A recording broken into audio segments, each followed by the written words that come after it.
제주도에 있는 그 관광 명소를 다니다 보면 그 도깨비 길이라는 데를 갑니다. 꼭 지나가게 돼요. 사람들이 다 내리막길인데 차가 올라간다 그렇게 합니다.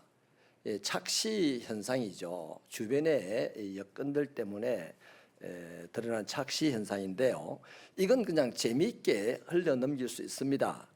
하지만 실제로 착각을 몰고 오는 경우가 있는데요. 이것의 폐해는 엄청납니다. 요즘 통유리로 된 건물들이 많은데 새들이 그 통유리를 보고서 그냥 뻥 뚫린 하늘인 줄 알고 돌진하여 날다가 다쳐서 죽는 일이 비일비재하죠.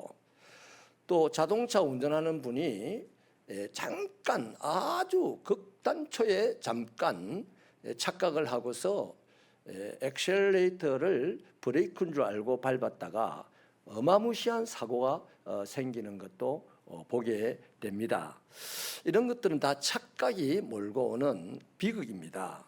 오늘 본문에도 보면요, 큰 부자 한 사람이 등장을 하는데 모든 사람들이 부러워할 만한 사람이에요. 당신은 오늘하고 다르기 때문에 농경지를 많이 가진 사람이 거부이죠. 대지주였습니다.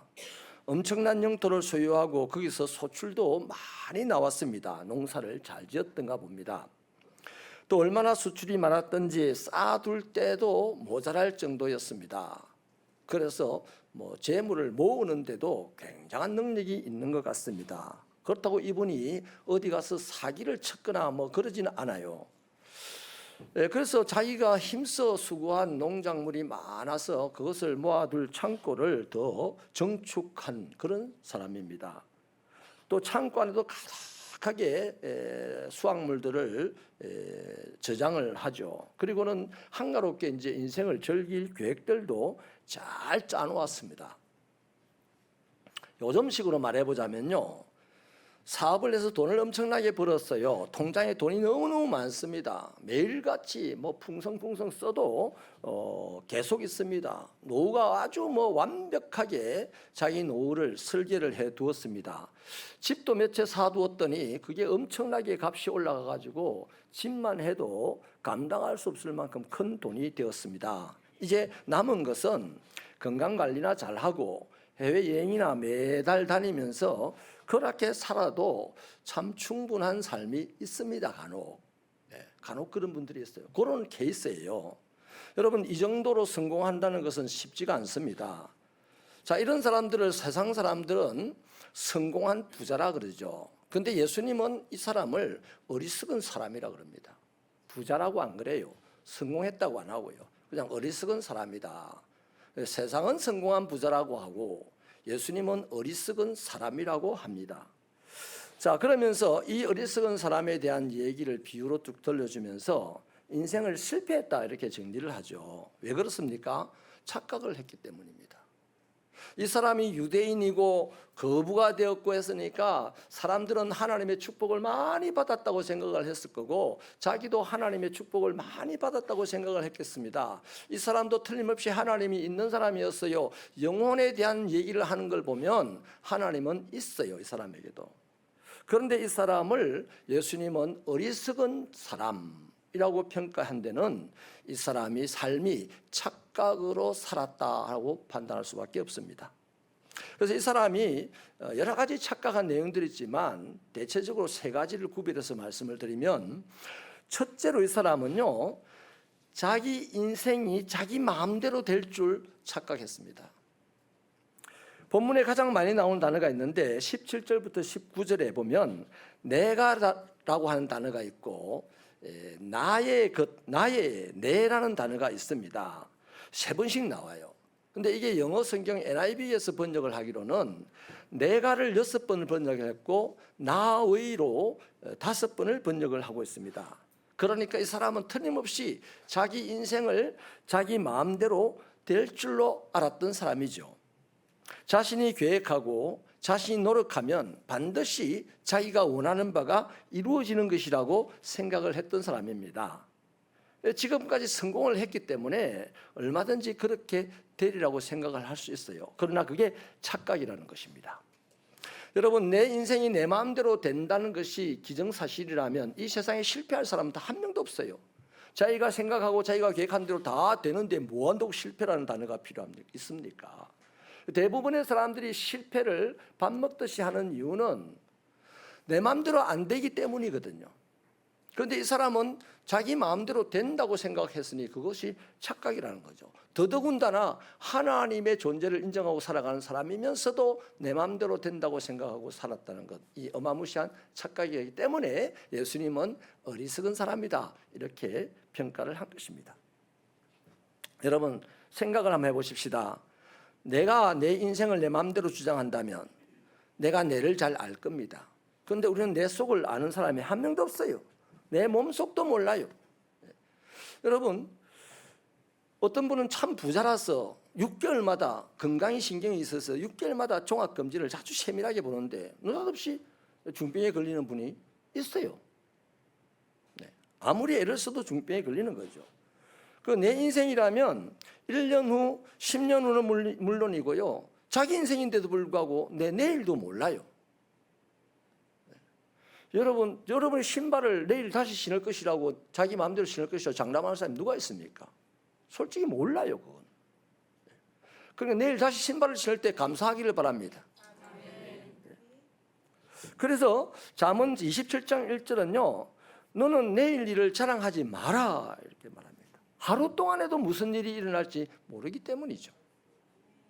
여러분, 내 인생이 과연 어떻게 움직이는 겁니까?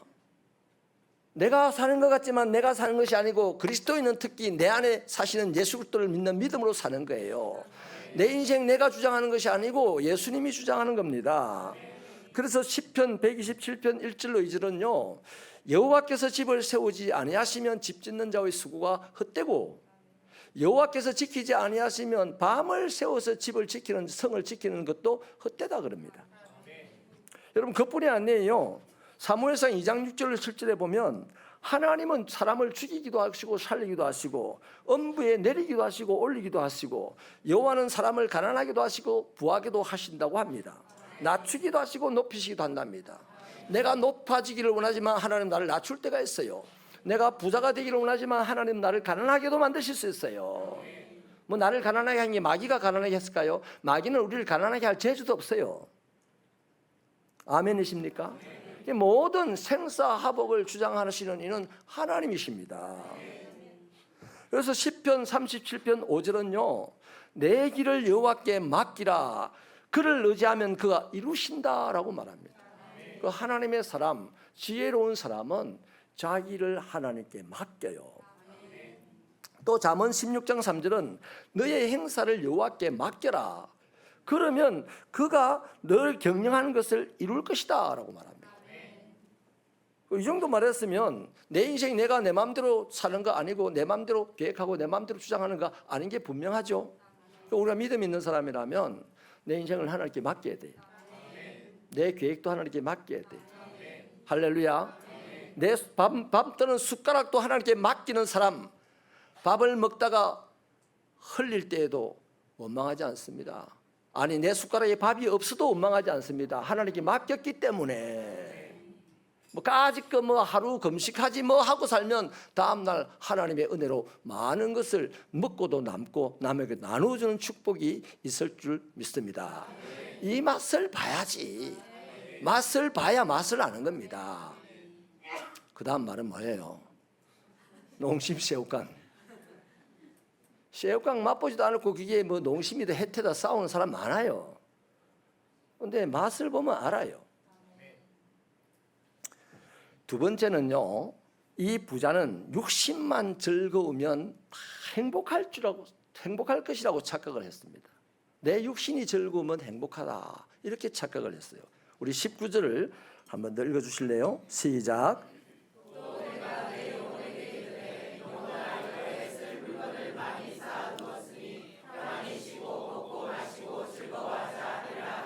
아멘. 이 사람은 자기 물질 때문에 자기가 편리한 삶을 살게 될 것을 영혼까지 평안할 것이라고 생각했어요. 물질이 많으면 편리하게 삽니다. 저는 물질이 없어서 예를 드는 겁니다. 물질이 없어서 남들 타고 다니는 자동차를 못 타고 다니고 자전거를 타고 다닙니다. 그 길을 가다 보니 막 기가 떨어져 갈 것 같아요, 겨울에는.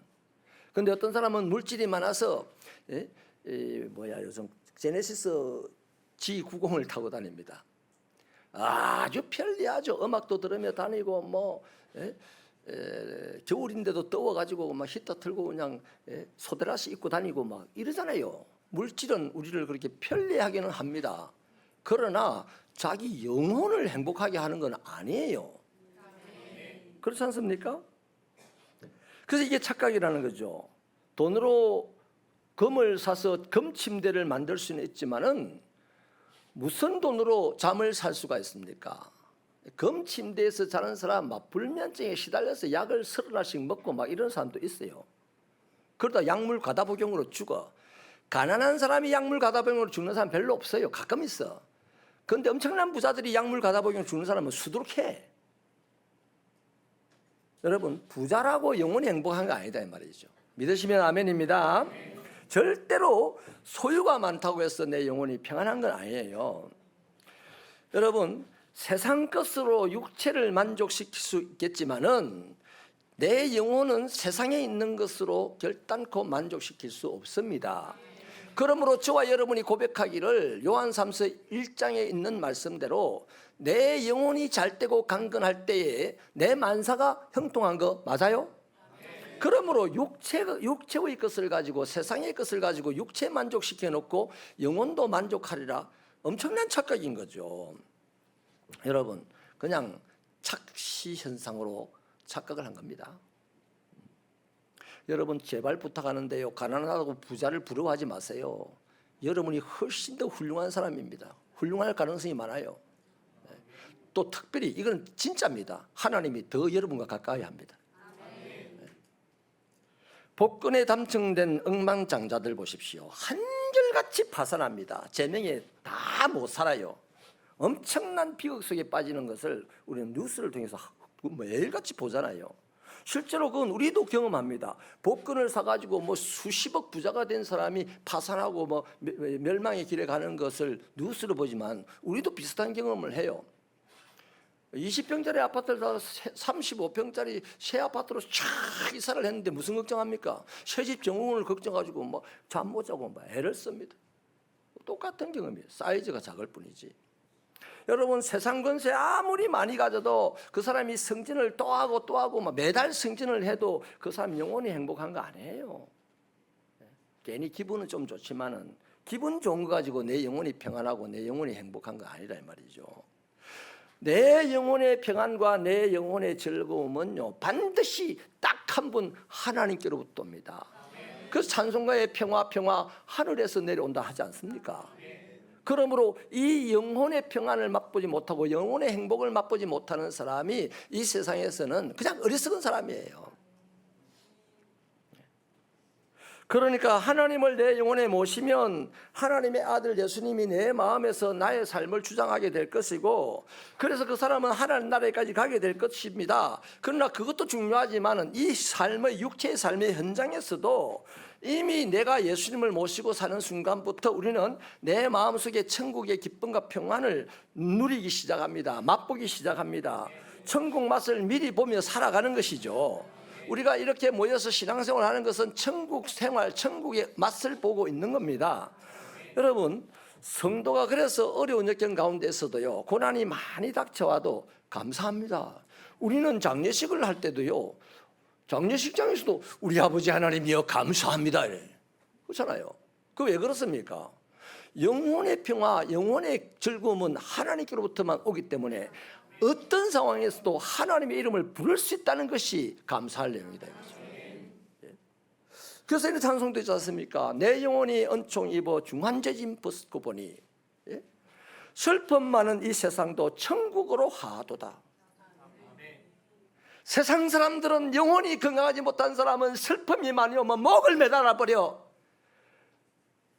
그러나 예수를 믿고 예수를 모시고 살아가는 사람은 슬픔이 오면 올수록 이 어둠은 곧 새벽이 밝아오리라. 현재의 고난은 장차 내게 찾아올 영광과 좋게 비교할 수 없도다. 사망아, 너의 쏘는 것이 무엇이냐? 메롱. 그래서 사람들은 그 사람 보고 조금 미쳤다, 야 예수 믿으니 미쳤다 그래요. 그게 정상입니다. 우리는 예수에게 미친 사람들입니다.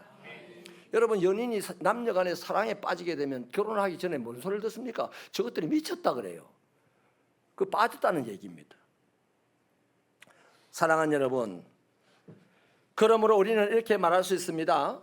행복은 머리 잘한다고, 머리 좋다고 행복해지는 게 아니고, 직장에서 승진 많이 한다고 행복해지는 게 아닙니다. 착각입니다. 오직 행복은 믿음이 충만한 사람이 행복할 수 있어요. 신앙이 좋은 사람이 행복할 수 있어요. 그래서 목사가 믿음, 신앙 이렇게 얘기하는 거 아닙니까? 뜬금없이 들려도요, 그게 진짜라니까요. 세 번째는요, 이 부자는 죽음 이후를 없다 생각을 해요. 이게 착각입니다. 죽음 이후에는 반드시 내세라는 것이 있는데, 어떤 사람에게는 천국이라는 내세가 있고 어떤 사람에게는 지옥이라고 하는 내세가 있습니다. 여러분, 지옥이 어떤 곳인지요, 분명하게 이해를 시켜드릴게요. 우리가 조금 어디 마음이 아프고 괴롭고 억울한 일을 당하면 죽고 싶어. 몸이 좀 아파도요, 사실은 죽기가 싫으면서도 죽고 싶어, 아파 죽겠어, 뭐 이럽니다. 그게 천국의 어떤 부분이냐면, 천국이 이만하다면 그 바로 우리가 그렇게 느끼는, 죽고 싶다고 느끼는 그 감정이 그 손톱 밑에 먼지 하나 정도 되는 사이즈입니다. 우리는 지금도 지옥을 나름 작은 사이즈로 경험하고 있는 거예요. 천국은 어떻습니까? 천국을 설명하자면, 우리가 기분이 좋을 때요, 아이씨 하면서 깡통 삽니까? 길 가다가. 기분이 좋을 때는요, 깡통 있어도 누가 이걸 버려놨어 주워서 쓰레기통에 넣어주고 갑니다. 기분 좋은 사람은. 그리고 아니 그 정도 안 되더라도 우리 인품이 깡통을 누가 이 깡통 여기다 놔둔다고 차지 않습니다. 비켜갑니다. 기분이 좋으면. 더 기분이 좋으면 어떡합니까? 랄랄랄랄랄랄라 콧노래를 부르며 갑니다. 우리가 기분이 좋아서 콧노래를 부르는 그것이요, 천국의 한 점 정도의 사이즈입니다. 자, 천국 좋아요, 싫어요? 지옥 좋아요, 싫어요? 천국 가야지. 더더군다나 천국을 우리에게 주심하고 약속하셨는 분이 우리가 믿는 하나님인데, 그런데 천국 가야 될 하나님의 사람들이 지옥 갈 짓을 하고 있으니 예수님이 하는 말이 어리석은 자다 이렇게 말하는 거예요. 근데 세상 사람들은 그 사람을 보고 성공한 부자다 이렇게 말한다. 그래서 여러분, 성공한 부자가 되고 사람들에게 그런 소리를 듣고 예수에게 어리석은 사람아라는 소리를 듣는 자가 되지 않기를 축원합니다. 세상 사람들에게 미친 인간아라는 소리를 들어도 예수님에게는 나의 친구야 하는 소리를 들으시는 여러분 되시기를 축원합니다. 여러분, 이 사람요, 세상이 너무 좋아요. 지금 가진 것이 너무 많아요. 그래서 죽음을 생각하고 싶지도 않습니다. 막 귓가에 죽자도 들리는 게 싫었을 것입니다. 그런데 불현듯이 죽음이 그 앞에 다가왔습니다. 21절을 같이 읽어보시겠습니다. 시작. 죄송합니다. 20절이요. 20절. 시작.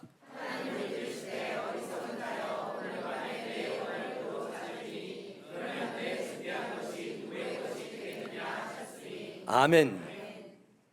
죽음이라는 것은 이 사람이 지금 현재 가지고 있는 모든 것을 빼앗아갑니다. 빼앗아가는데 누가 빼앗아가는지도 몰라요. 그 많은 재산, 그 즐기던 것들, 그 가족들, 이 모든 것들이 다 그를 떠나가 버립니다. 여러분, 그 후에 이 사람은 내세로 들어가는데 그에게 준비된 내세는 지옥이었다는 겁니다. 안타깝기는요, 사람 중에는 정말로 진지하고 또 심각하게 자신의 죽음을 생각하고 그 이유를 준비하는 사람이 많지가 않습니다. 터부시합니다. 심지어는 어떤 이는 내세가 있나 죽어봐야 알지 이러는 사람들도 교회 안에 있어요. 여러분, 착각입니다.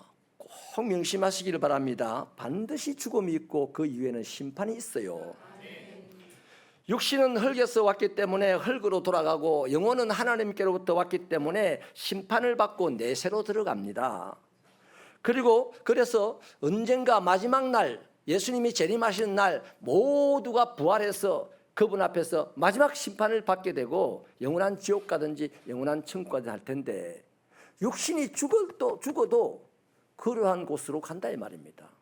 그래서 그곳에서 다시 일어나 마지막 심판을 받는 것이 예수의 재림입니다. 히브리서 9장 27절은 한 번 죽는 것은 사람에게 정한 이치라고 합니다. 그 후에는 반드시 심판이 있을 것이라고 하죠. 여러분, 우리의 인생 마지막 날에 내가 천국을 갈 것이냐 지옥을 갈 것이냐 그게 결정이 된다는 거예요.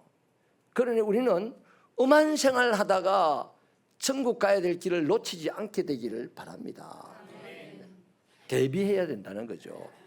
본문에 나오는 부자처럼 죽음을 외면하고 세상 연락을 즐기는데 애를 쓰고 살다가 아무런 준비된 것도 없이 갑자기 죽음을 맞이하게 될 때 어떻게 합니까? 에이씨 이렇게 죽는 거예요. 그렇게 죽으니까 자식들은 또 괴로워가지고 막 울고 그 안 믿는 사람들은요 자기 죽은 사람 조상들이 죽어가지고 어디 간답니까? 우리는 쓰지도 않는 말이에요. 구천을 맴돈다 그러잖아요. 그래서 맨날 빌빌거리고 겁을 내고 그러잖아요. 구천을 맴돌기는 뭘 맴돌어? 어딘가 가서 예수님의 재림을 기다리고 있다가 마지막에 심판받는 거예요. 그런데 예수를 믿는 사람은 낙원에 간다 그랬어요. 예수를 믿는 사람은 낙원에. 그 낙원에 가서 있다가 예수 재림할 때 부활하여서 다시 영원한 생명의 나라로 들어가는 거예요. 예수 믿기 잘했어. 오늘 따분하게 앉아있어도요 우리 외손녀가요 오늘 아침에도 제보를 해요. 할아버지 오늘 또 두 번 예배 드려요 그래. 우리 아이들이 오후 예배도 종종 오니까 두 번 예배 드리지. 아이고 어르신들이 얼마나 힘든지 알겠어요. 제가 아침에 나올 때 그 소리 듣고 왔어요. 야 그렇게 힘들게 예배를 드려야 하나님이 기뻐하시는 거야. 니는 힘들지 몰라도 하나님이 기뻐하시는 거야. 네, 그렇게 하고 왔습니다. 사랑하는 여러분, 이런 내세에 대한 준비가 없이 오늘을 사는 사람은요 그냥 무작정히 살다가 자연스럽게 지옥 가게 됩니다. 왜냐하면 인간은 죄인이고 그 죄인이 갈 길은 영원한 사망이기 때문이에요. 그 비유적으로 말하자면요 지옥 가는 데는 비자 없어요. 무비자로 갑니다. 여러분 미국 제일 좋은 나라라고 그래요. 미국을 막 미국 뭘 싫다고 데모하는 사람들도 이상하게 유학을 또 미국으로 가. 자식들도 미국으로 보내. 희한하게 좋다고 하는 북한으로 안 가고. 왜 그런지 모르겠어. 근데 미국은요 철저하게 비자를 따집니다.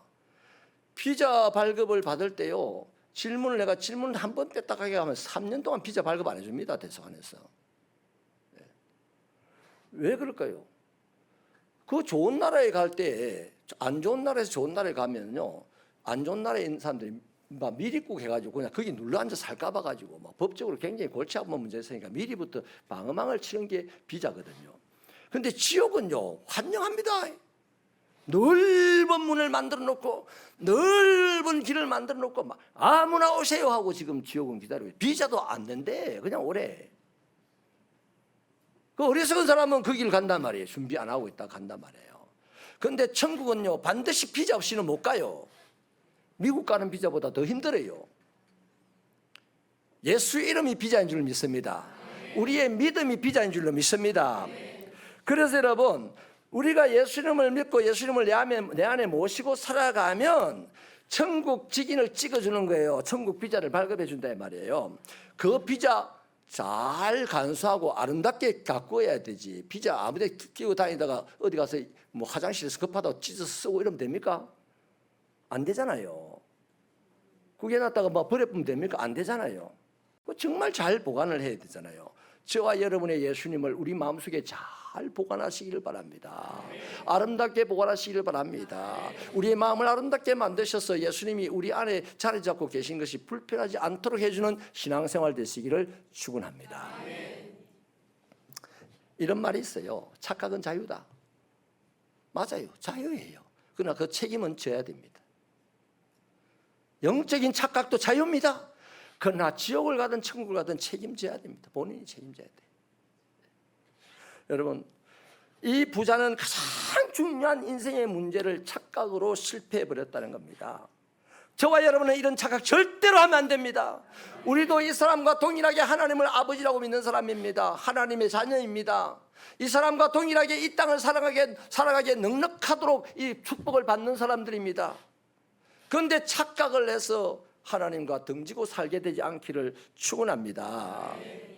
이 험한 세상에서 저와 여러분의 영혼이 평안하고 즐거움을 회복할 수 있게 되기를 축원합니다. 장차 우리 자신의 내세 천국을 오늘 경험할 수 있기를 축원합니다. 그래서 우리의 신앙이 차츰차츰 더 아름답게 자라가야 되는 거예요. 자, 여러분, 이 세 가지를 묶어 보십시다. 오늘 말씀드린 이 하나님에게 내 인생을 맡기는 것, 내 영혼이 하나님으로 말미암아 즐거워하고 행복해지는 것, 내 내세를 준비하는 것, 이 세 가지 근본적인 이것을 우리가 신앙생활하면서 가장 잘 표현하는 것이 바로 예배입니다. 예배에 성공하시기를 축원합니다. 그런 차원에서 예배에 6가지 계명을 제가 하나 만들어 왔는데요, 우리 힘차게 한번 읽어보십시다. 시작. 억지로라도 드리자, 힘들어도 드리자, 시간을 정해놓고 드리자, 함께 드리자, 자꾸 드리자, 꿈을 이룰 때를 생각하며 드리자. 우리 새벽교회 예배가 이런 예배 되면 좋겠어요. 자꾸 예배 드리고 함께 예배 드리고 꿈을 미래에 일어날 것을 꿈꾸며 예배를 드리고 얼마나 좋겠어요. 말씀을 마치겠습니다. 오늘 본문의 부자는요, 예배 없이 살아도 부자가 되더라 하는 것을 자칫 보여주고 있습니다. 조금만 생각을 닫아놓고 세상적으로 읽어보면 예배 없이 살아도, 착각하고 살아도, 하나님과 관계없이 살아도 부자가 되는구나, 돼요. 그런데 세상은 그 사람을 성공한 부자라고 하지만 주님은 그 사람을 어리석은 인간이라고 합니다. 사랑하는 여러분, 예수님은 자기 착각에 빠져서 예배 없이 산 부자를 비유라는 수단을 통하여서 우리에게 강력하게 경고합니다. 예배 없이 살지 마라. 네가 그리스도인이냐? 예배를 목숨처럼 중하게 여기고 살아라, 이 말입니다. 또 한 가지 이 비유를 통해서 권면합니다. 험한 세상이다, 그러나 예배드리면서 살아라, 이것을 권면합니다. 예배 없이 사는 어리석은 그리스도인 되지 마시고 예배드리며 사는 신령한 그리스도인 되시기를 축원합니다. 하나님 아버지여, 우리 세상살이가 너무나 고단하고 너무나 바쁘고 너무나 힘이 들고 너무나 괴롭습니다. 아버지, 세상에서 한번 살아보겠다고 예수님과 관계없이 얼마나 많이 열심을 내고 살았습니까마는 장차 헛되고 오늘도 평안하지 못하고 괴로운 것밖에 없사오니 어차피 괴로운 우리 인생길, 아버지 하나님, 우리 영혼이 잘 되어 하나님을 예배함으로 말미암아 내 인생을 하나님께 맡겨 하나님의 기적을 보는 자가 되게 하여 주시옵시고, 내 영혼이 평안하여서 세상을 이기는 자가 되게 하여 주시옵시고, 장차 우리 삶이 끝날 때 여호와 아버지 하나님의 영원한 나라에 들어가는 축복을 누리는 예배의 성공자가 되게 하여 주시옵소서. 예수님 이름으로 기도하옵나이다. 아멘.